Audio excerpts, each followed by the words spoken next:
नमस्कार दोस्तों, आप देख रहे हैं रेट 2021 हिंदी का पेपर। जल्दी से जल्दी देख लें आप एक बार। आज हम सबसे पहले आपके लिए एक वीडियो लेकर आए हैं।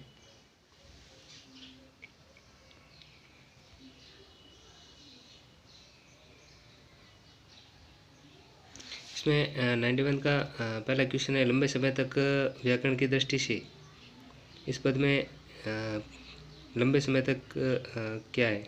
क्रिया विशेषण। नेक्स्ट क्वेश्चन है, पद्यांश का मुख्य विषय क्या है? गद्यांश का ऑक्सीजन और कार्बन डाइऑक्साइड का संतुलन करना। 93 का है, विनिमय का अर्थ है लेना देना। 94 का है, हम सांस के साथ क्या लेते हैं? ऑक्सीजन लेते हैं और कार्बन डाइऑक्साइड छोड़ते हैं। 95 का है, ऑक्सीजन ग्रहण करने में अधिकांश जीवधारियों का स्वभाव होता है मानव की तरह। नेक्स्ट क्वेश्चन नंबर 96, वनस्पतियाँ जब सड़ने लगती है तो वातावरण को क्या मिलता है? Carbon dioxide. 97 पौधों और प्राणियों का जीवन एक दूसरे के अस्तित्व के समान आ जाएगा जब हवा में लंबे समय तक कार्बन डाइऑक्साइड और ऑक्सीजन का अनुपात समान रहेगा। 98 का है, वातावरण का विग्रह और समास होगा। वातावरण शब्द है, इसका विग्रह और समास क्या होगा? इसका राइट आंसर होगा वात का बना ऐसा आवरण। ये बहुब्री का है, बहुब्री समास का होगा। 99 है, श्वास और ऑक्सीजन शब्द क्या है? तत्सम आगत है।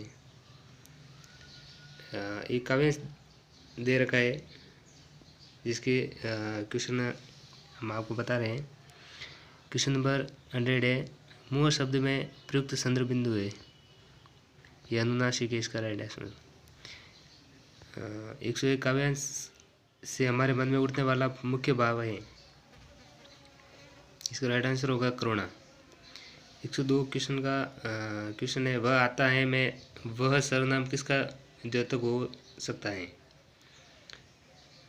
इसमें वह सर्वनाम है जो भिक्षुक है, इसका द्योतक है।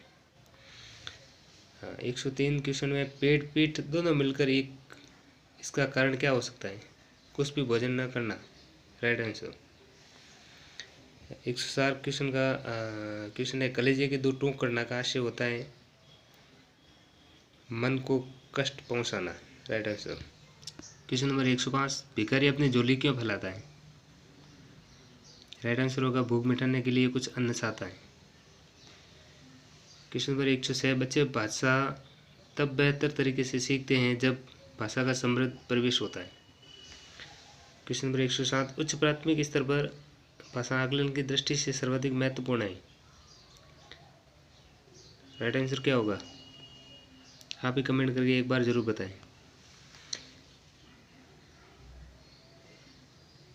क्वेश्चन नंबर 108, द्वितीय भाषा की पाठ्यचर्या का एक लक्ष्य है प्राकृतिक भाषा ज्ञान में अर्जित दक्षता के अनुरूप कमेंट जरूर करें। क्वेश्चन नंबर 109, भाषा के विभिन्न कौशलों को रूप में पढ़ाने की अनुशंसा की जाती है। क्वेश्चन नंबर 110, व्याकरण शिक्षण की कौन सी विधि अपेक्षाकृत प्रभावी है? क्वेश्चन नंबर 111, उच्च प्राथमिक स्तर पर भाषा की पाठ्यपुस्तक में रक्त और हमारा शरीर पाठ शामिल करने का विचार किससे जुड़ा है? आप आंसर अपना कमेंट में ज़रूर बताएं। त्रिभाषा फार्मूला भारत की रिक्त स्थान की चुनौतियों और रिक्त स्थान को संबंध करने का एक प्रयास है। त्रिभाषा फार्मूला भारत की भाषा स्थिति की चुनौतियों और संस्कृति को संबोधित करने का एक प्रयास है। क्वेश्चन नंबर 113, लिखने की क्षमता का विकास बोलने, सुनने और पढ़ने की क्षमता की संगति में होना चाहिए। ये विचार क्या होगा? आंशिक रूप से सत्य है, पूर्ण निराधार है, पूर्णतः सत्य है या पूर्णतः सत्य है? कमेंट में जरूर बताएं। उच्च प्राथमिक स्तर पर भाषा सीखने का उद्देश्य है दूसरों के अनुभवों से जुड़कर सवालों का जवाब देना, निजी अनुभवों को केवल लिखकर अभिव्यक्त करना, प्रश्नोत्तरी भाषण अंत्याक्षरी का मात्र आयोजन करना, भाषा की बारीक और सौंदर्यात्मक को सही रूप में समझना। क्वेश्चन नंबर 115, ज्ञान से संबंधित अन्य विषयों की समझ का विकास तथा उससे आनंद उठाने की क्षमता का विकास उच्च प्राथमिक स्तर पर भाषा सीखने का क्या है? सर्वाधिक महत्वपूर्ण उद्देश्य है सबसे कम महत्वपूर्ण उद्देश्य है, एकमात्र उद्देश्य है या एक महत्वपूर्ण उद्देश्य है। पढ़ने का अर्थ है वाक्यों को पढ़ना, शब्दों को पढ़ना, पढ़कर समझना या वर्णमाला का ज्ञान होना। तो इसका राइट आंसर क्या होगा? पढ़कर समझना। क्वेश्चन नंबर 117, कविता में कई बार अभी भी का प्रयोग करके बातें रची गई हैं। बिना रुके चलने वाले किसी कार्य का भाव निकल रहा है या नहीं, प्रश्न की ओर संकेत करता है।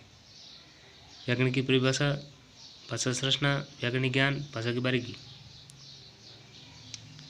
क्वेश्चन नंबर 118, उच्च प्राथमिक स्तर पर भाषा सीखने में पाठ्यपुस्तक के अतिरिक्त कौन सी संचार सामग्री सर्वाधिक महत्वपूर्ण होती है? आयुर्वेद रूप साहित्य, समाचार पत्र, रेडियो नाटक या कविता पाठ। 119 क्वेश्चन है, गणित, विज्ञान और आदि विषयों की कक्षाओं में भी बच्चे भाषा सीखते हैं। ये विस्तार आंशिक रूप से सत्य है, निराधार है, पूर्ण सत्य है या पूर्ण असत्य है? उच्च प्राथमिक स्तर पर पाठ्यपुस्तकों में हिंदीतर भाषा को ही जगह मिलनी चाहिए ताकि बच्चे सामाजिक संस्कृति परिचित हो सके, ये सभी है, या भाषा के विभिन्न रंगों से परिचित हो सकें, हिंदीतर भाषी साहित्यकारों से परिचित हो सके। दोस्तों ये था हिंदी का पेपर जो आपने देखा। आपको अच्छा लगे तो कमेंट करके ज़रूर बताएं। जय हिंद।